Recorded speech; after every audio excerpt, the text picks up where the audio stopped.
Hello, welcome back to the channel. I'm Jack of All Trades, and today let's have a look at how February went for me. It's been a while since I posted a video. It's because I was on a long holiday. So my previous video was a January update, and I will look at the February update. I made another presentation, so let's have a look. So the topics I want to discuss are the same as last month. I want to look at my portfolio, what's in there, what were my transactions, what was my performance, and what is my goal, my long-term growth. And it's good to know that I'm not a financial advisor, so everything I say or share is my personal opinion. If you want to buy stocks or want to do anything related to that, please do your own research. And one more thing, I'm a starting channel, so if you want to help out, please subscribe to my channel, like the video, and if you have any questions, please leave a comment. So my portfolio hasn't changed from last time. I still own 2 ETFs and several stocks, and all those stocks are from different countries. So 6 from the Netherlands, that's where I'm from myself, 1 from Germany, 1 from France, 1 from China, 1 from Taiwan, and 4 from the USA. 50% of what I own is index ETFs, and the rest is the stocks that you see on screen right now. So a new sheet, this will show how the different companies that I own are divided. So 40% is a world ETF, and 4.3% is the Dutch ETF that tracks the whole Dutch market. And 3.9% is Berkshire Hathaway. That's the big company of Warren Buffett, where he holds all his investments. And I consider it to be an ETF, so I'm sort of cheating. But altogether, that's around 48%, and the other 52 are in 10 to 12 stocks. Each of these stocks, they are 3 to 6% of my portfolio. And on screen, you can see how it is divided. So most of them are sort of around 4%. You can see that Microsoft and Google are a little bit smaller. I'm planning to expand on Microsoft in the future because I really believe in their long term. You can see that MC, which is LVMH, is a big percentage of my portfolio. And if you look on the right side, you will see that AGN, which is Aegon, is relatively small.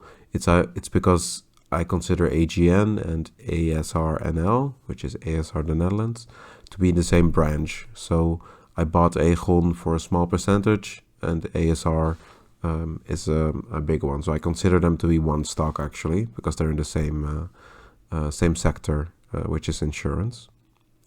All right, let's have a look at the next sheet. Here you can see my transactions. So what I do every month is that half of what I invest goes into the MSCI World. And in my previous video and the video before, I explained why I think the MSCI World is a good investment. So 50% of what I invested actually goes into that one. And the other 50% goes into my stocks. And this time I decided to buy Basic-Fit. I already owned Basic-Fit, but I added 22 more stocks. Basic-Fit, it's a fitness school. It's a big fitness school in Europe, and they're expanding.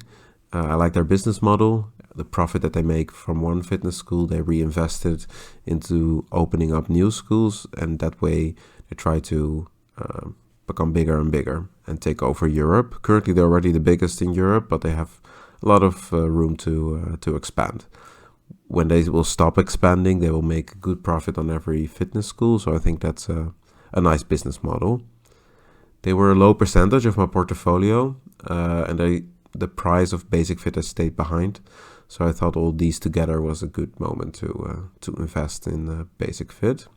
They have over 2 million members, so that shows how big they are.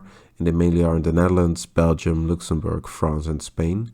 And they're also expanding into Germany. Well, on the bottom, you can see what my investments were exactly.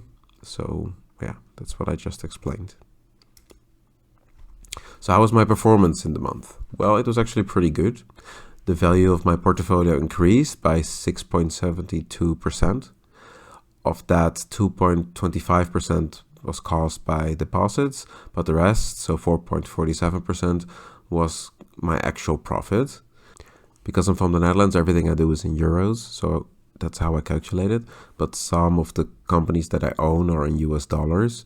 So the exchange rate between US dollars and euros can have an effect on my profits. But in the month of February, it did move, but the beginning and the end, it was barely any movement. So there was no effect of the US dollar on my profits. So the profits I made were actual profits. If you look at the total percentage increase and decrease of my portfolio, you can see that TSMC, Amazon, Alberts, ASML, and LVMH have been doing really well. But on the other hand, Basic-Fit, Bayer, and ASR, they lost some money. Because Basic-Fit went down, that was the reason for me to add. So I hope that was a good opportunity. Well, we're almost at the end of the presentation already. I just want to reiterate that my goal is for the long term. So what you see on screen right now, it's only a little bit more over a year since I've been investing seriously. And you can see what the effect is on my portfolio. I started with a small loss in 22, but then in 23, I started making a bigger gap between my deposits and what my actual profit was. And since October 23, it has been going really well. This is all relatively short term, so I just keep an eye on it, but I'm happy with the progress that I've made. So I hope this video was useful to you. If it was useful to you, then please consider to subscribe. In the future, I will make more videos like this, but also some updates and some insights that I have on the market. If you liked the video, like it please. And if you have any questions, just leave a comment. Or if you liked it, just leave a comment. That would help me out immensely. Well, thanks a lot for watching, and I hope to see you next time.